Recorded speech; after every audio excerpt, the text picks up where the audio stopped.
Hello students. Today we are going to look at a topic which everyone loves to debate, consciousness. This topic goes to the very core of what you are, who you are, and how you see yourself in this world. This topic has been debated over the centuries and has attracted people from different fields like psychology, psychiatry, philosophy, neurology, and even quantum physics and biology. So what does it mean to be conscious? Are you conscious now? Are you in a conscious state? Yes. Yes. So we pass through many states of consciousness through a day, from the time that we get up in the morning and we go to work or go to school, and then towards the afternoon we feel a little drowsy, we may go into daydreaming in the classroom, and then when we go back home we are tired, and towards after dinner, towards evening, towards the night, we go off to sleep. And when we sleep also, we go into different states of consciousness. We dream. It's not as if that our brain is switched off at that time. So today we will be looking at what is it that this consciousness is, what are the characteristics of consciousness, and what are the different levels of consciousness, because people today have come to a consensus that consciousness is of different types. So we will be looking at that.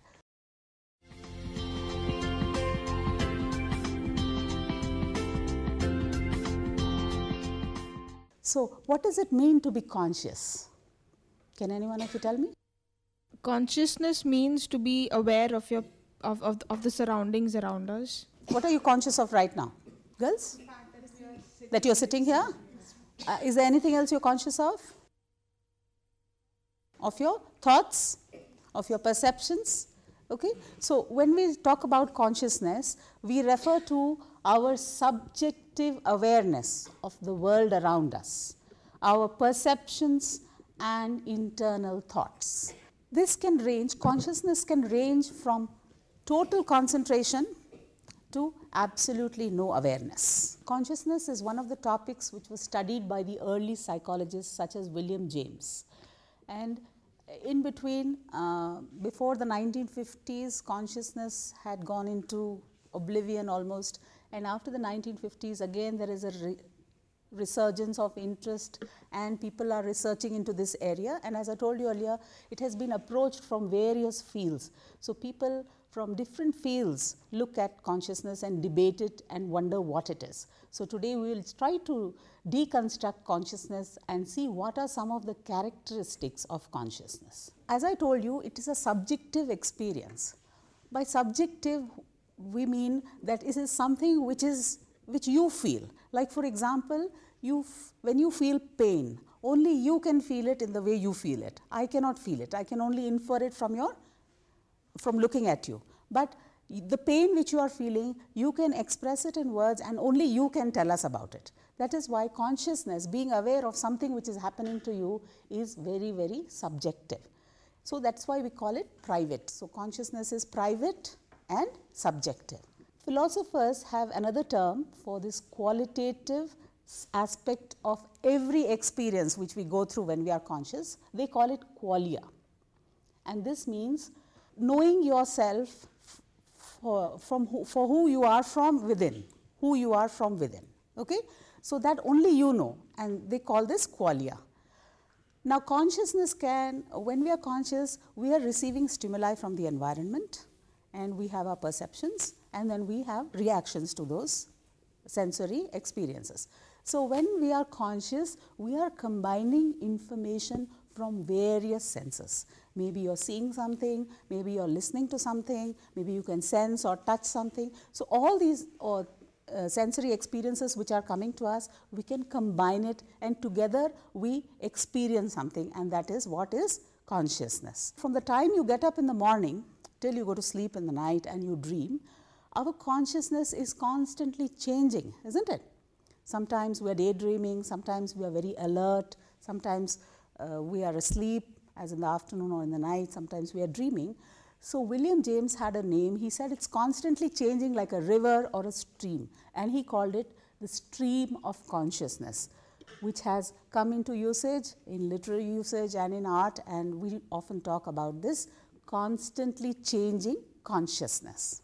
Now, whenever we are conscious, it involves a lot of cognitive functions. The director of consciousness is attention. You cannot be conscious unless you divert your attention to something. So, apart from attention, we have of course our sensory experiences as we sense the world through all our senses.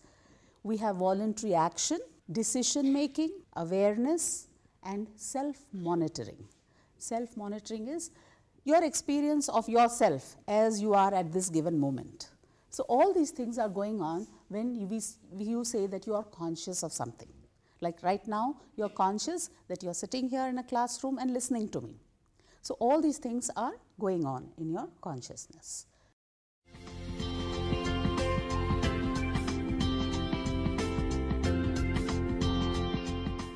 People who are interested in consciousness, they differ on many things, but they have agreed that consciousness exists at different levels. That means there are different types of consciousness. They call them levels of consciousness, and we will be looking at some of them today. We can divide our conscious experience into 5 types or 5 levels of consciousness, ranging from the highest level of consciousness going down to a lower level of consciousness. Then we have altered states of consciousness or awareness. Then we also have something called the subconscious, and the last level which we will look at is no awareness at all, which also we can call it the unconscious. So, we have 5 levels of consciousness. Now, let us look at each of these levels a little more in detail.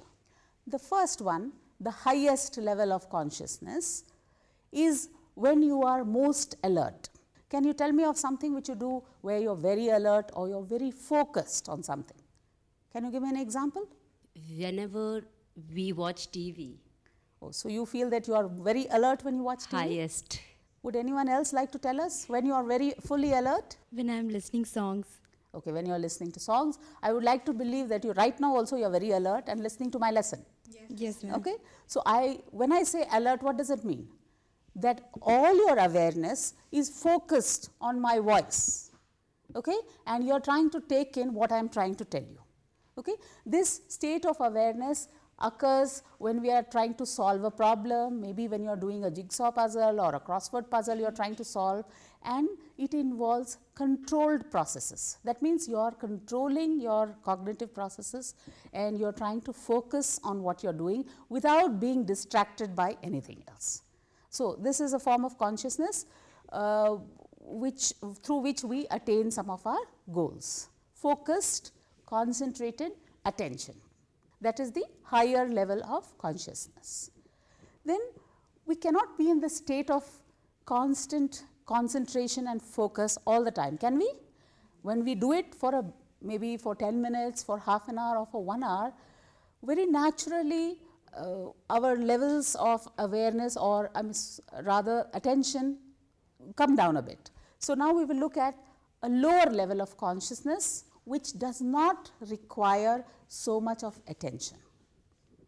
It requires only the minimal amount of attention. This occurs when we are doing something with which we are very comfortable. It has almost become like an automatic process. Like for example, when you see somebody typing or using the computer, of course nowadays nobody uses a typewriter, but we have the computer. If you see a computer operator, she will be using the keyboard. All the movements on the keyboard will not require her attention at all. She will be doing it as if she can do it with her eyes closed. So, this requires minimal attention, but at the same time she is doing her work. So, this is a lower level of consciousness which does not require your focused attention. It does not require concentration. So, that is why we say it involves automatic processes. So, this is only possible in something which you have done which is well rehearsed. Maybe like your mothers may knit when they are watching TV, like many of you may try to study while listening to music. So, these are things, but if you really want to study and absorb new information, the music will become distracting. So, when you are doing something which is routine, which is practiced, rehearsed, then you do not need to focus totally on that, and that is known as the lower level of consciousness. One of the best examples of lower level of consciousness is what we call daydreaming.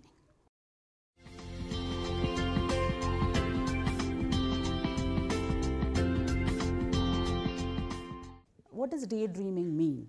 It means, this process of daydreaming occurs very spontaneously, very naturally in most people, and it, you are thinking about something, you are focusing on something, and slowly you find that your train of thought goes away from the moment in which you are focusing on whatever you are focusing on, and you slowly, it's as if you are going away, slipping away into your own private world. It's lovely to daydream, isn't it? What do people daydream about? Most people thought that they daydream about impossible things. Of course, one thing we know, that in daydreaming nothing is impossible. We can be whatever we like, we can do whatever we like, and we can think whatever we like, and that is the beauty of daydreaming. But normally, daydreaming in our success-oriented society is looked down upon. So if you are daydreaming, somebody may rap you and say, come back to this world, don't daydream. Okay? So do you think daydreaming is good or bad?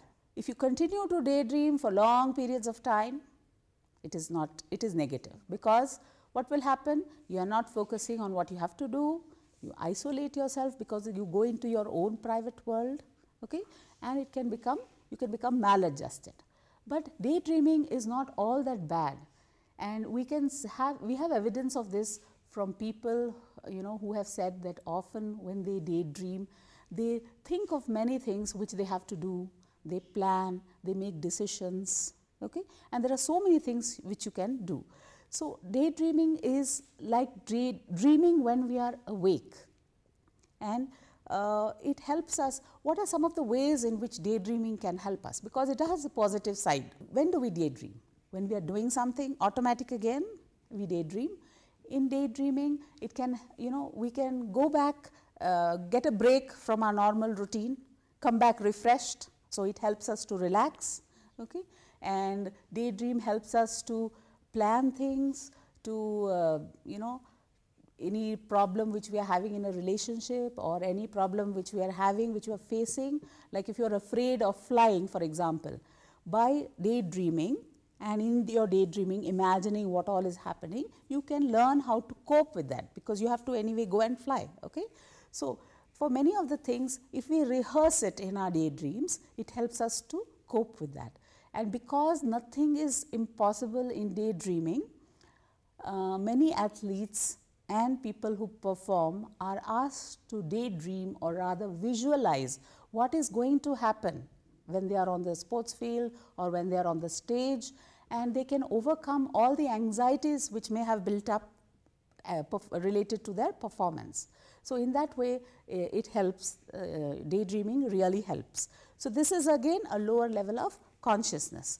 So it helps us to cope, to create. We may come up with insights, we may come up with new ideas, because nobody is there in your daydream to judge you, to evaluate you. You can think of so many different things, okay? So it helps us to cope, to create, and to fantasize. Another level of consciousness, which has recently come into the study of psychology, because again, it is not very amenable to research, is what we call the altered states of consciousness. In altered states of consciousness, something happens which puts you into another state of consciousness, all right? And these states in which you enter are very different from your normal waking state, all right? Now, these altered states of consciousness are evident when we are under the influence of drugs, when we are experiencing trauma, when we are very tired or fatigued, hypnosis, meditation, and also sensory deprivation. That is when you are deprived of all the information which is coming in from the world through your senses. This is a state which we are not really aware of much, but if I were to put you into a room and deprive you of all sensory information, I assure you, you will go into another level of consciousness, which will be very different from your waking state. Next, we come to another level of consciousness, which is known as the subconscious. Now, the subconscious is a state in which a great deal of activity is going on beneath the level of conscious awareness. Like for example, right now, in your consciousness are certain things which are happening, but just below that level of awareness, there is another level known as the subconscious. And this subconscious state of awareness can be experienced when we are awake, okay? And this is known as the waking subconscious awareness. Evidence of this can be seen in the creative process. When people are awake and when they are creating something or coming out with creative ideas, we call it the working of the subconscious, something which is below the immediate level of awareness. Sleep and dreaming is also known as the subconscious by some psychologists.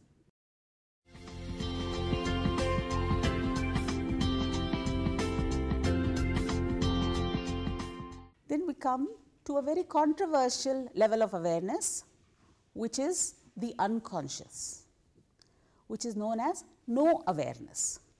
Now, you may become unconscious when you have an accident, okay, or something happens and you are knocked out, as they say. That is unconscious. But when you are not at all aware of anything which is happening. Okay. But here we have Freud's concept of the unconscious also, which is different from the unconscious which we talk about when we are knocked down by a car or when we seem to go blank. Okay. Now, Freud, what he did was, he divided the consciousness into 3 levels, and he said that our consciousness is only 1/10 of our conscious mind, the conscious level, the first level, that is conscious awareness. That is what we are fully aware of at any given moment of time. That is only 1/10 of our awareness. The next level, which some people call the subconscious, but which he called the preconscious, is what information we have that we are not aware of, but can immediately pull into the consciousness. That means it lies just below the level of awareness, and I can readily pull it into my consciousness. For example, suppose I asked you, can you give me the phone number of the English teacher? Okay? It is not in your conscious awareness right now, but immediately you can give it to me. Or if I asked you, what did you do yesterday evening? Immediately that information, where is it? Is it in your conscious awareness? No, it is in your subconscious, or as Freud said, your preconscious, and you can immediately pull it into the consciousness and you can make use of it. Okay? So, these 2 levels he spoke of, but the concept which he gave us, Freud is the originator of the term unconscious, and it's a very controversial term. He said this is the largest part of our conscious mind, and he said this unconscious consists mainly of traumatic and other anxiety related information that is very inaccessible to our conscious awareness. So, what does this? He said it's a huge storehouse, and what is inside the storehouse? All the things which cause us pain, which cause us shame, which causes grief, which causes embarrassment, which we do not want to remember. And we may have certain wishes, desires which we cannot execute, which we cannot attain. All this, he says, we push into this huge storehouse which he called the unconscious. So, it's very difficult to understand what this unconsciousness is, because it is not at all available even to our own conscious awareness. Our own unconscious is not available to our conscious awareness. For example, if you have something in your unconscious and I ask you about it, you will have no awareness of it. So, how do I know what is in your unconscious? It is only amenable to therapy. That is, if I use certain psychoanalytic techniques such as free association, or I hypnotize you and take you, that is the way I can enter your unconscious. So, it is not even available to our own selves. So, if we want to access what is in our unconscious, we have to use some form of therapy, and then we can access it. That is why it is very controversial, because it is very, very subjective and not very easy to access.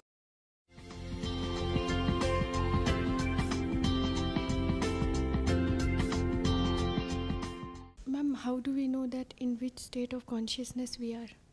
We can find out what level of consciousness you are in by studying your brain activity, because through measuring brain activity, researchers have seen that in different levels of consciousness, the brain shows different kinds of activity, and this is measured through the EEG, which is the electroencephalogram, and this equipment is used to find out what are the different kinds of brain waves that are exhibited by individuals in different states of consciousness. So, knowing about the different kinds of brain waves will help us to understand sleep, dreams, relaxation, meditation, hypnosis. So, I will just briefly tell you about the levels of consciousness and what are the kinds of brain waves which are exhibited in these levels. So, when we look at the EEG pattern, we can find that there are 4 main types of brain waves which are exhibited by individuals. First, we have the beta waves, which is the kind of brain waves which are seen in our normal waking state, when we are thinking normally, when we are in a normal state of consciousness, and also when we are very alert and we are solving problems or trying to focus on something. Then when we go into different level of consciousness, we experience what is known as the alpha waves, which is found in states of deep relaxation, meditation, or when your mind is blank. At such times, the brain shows alpha wave. The 2 other types of brain waves can be seen when we are in the state of sleep. Theta waves are evident when we are in the first 2 stages of sleep, which is light sleep, and delta waves when we are in deep sleep. This will help you to understand the different levels of consciousness.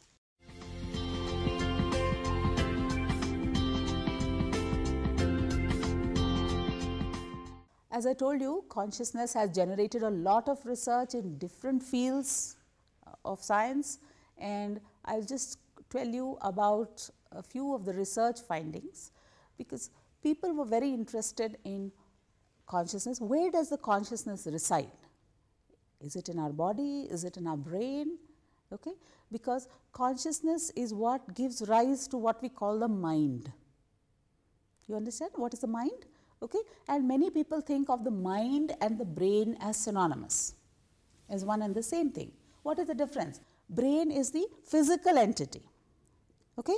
And the mind is what you experience. So, mind is again a very elusive concept, just like consciousness is an elusive concept. The brain you can touch, you can feel, it is something which exists, but the mind and consciousness do not. So, they try to find out where does this consciousness exist, is there some part of the brain in which it stays, which it resides.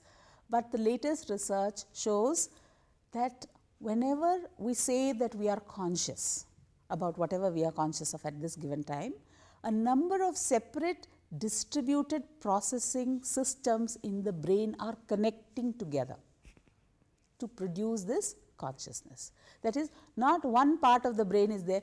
When you are conscious, that only that part of the brain is active. Activity can be seen in a number of different parts of the brain, and then they connect together, and that is what is your conscious experience. Okay? So, it is like spread over the different parts of the brain. And in this, there are 2 areas of the brain which are the key to conscious experience, and these are the association and the frontal areas of the cerebral cortex. So, as I said earlier, the integration of information from all our senses, all the 5 senses, along with the information about the feelings which are attached to that. Remember, all thoughts, there is some feeling which is attached to that.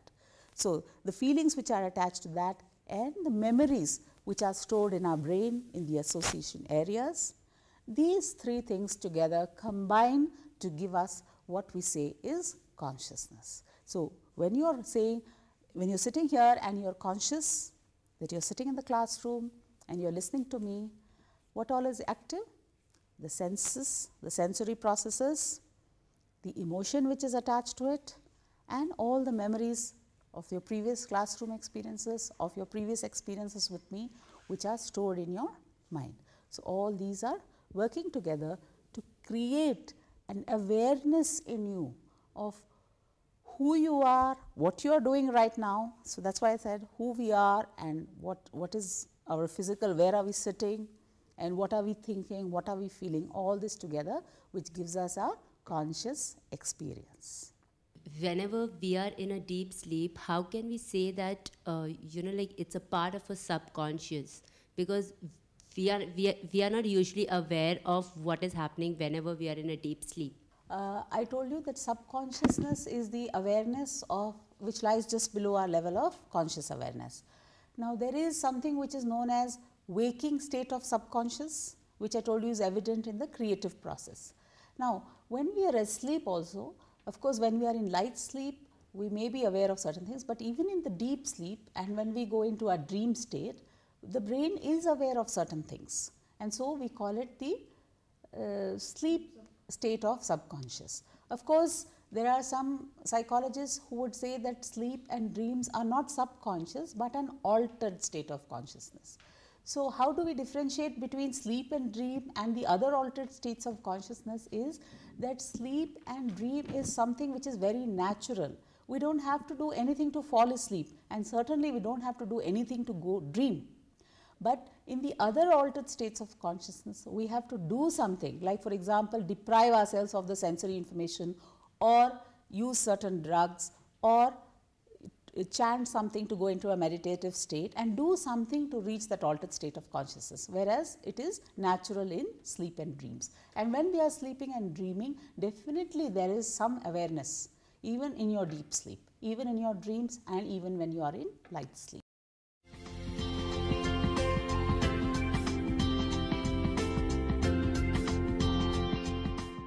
Now, let me just conclude and give you an analogy of what consciousness is, because it is very difficult to understand this abstract concept. So, we can look at consciousness as a symphony orchestra. If you look at an orchestra, it consists of many musicians playing different instruments who together make music, isn't it? And who controls and makes that beautiful music? It is the conductor who wields the baton, and when he wheels it in whatever way he wants, the music comes and we have beautiful music. So, we can think of consciousness also as a symphony orchestra. When we are dreaming, you can think of it as the conductor who has gone on leave. And when you are sleeping, there are certain musicians who are playing the music slowly, like for example, when we are sleeping, our digestive system and some of the other systems in the body are slowly doing their work. Okay? And when you become unconscious, we can liken it to the orchestra which has been totally rattled by something, and they cannot coordinate and they cannot make any kind of music. So, we can think of it like that, as all the different things, when they fall into place, that is our senses, our memories, our perceptions, they fall into place, then we have what we call the conscious experience. Thank you, guys.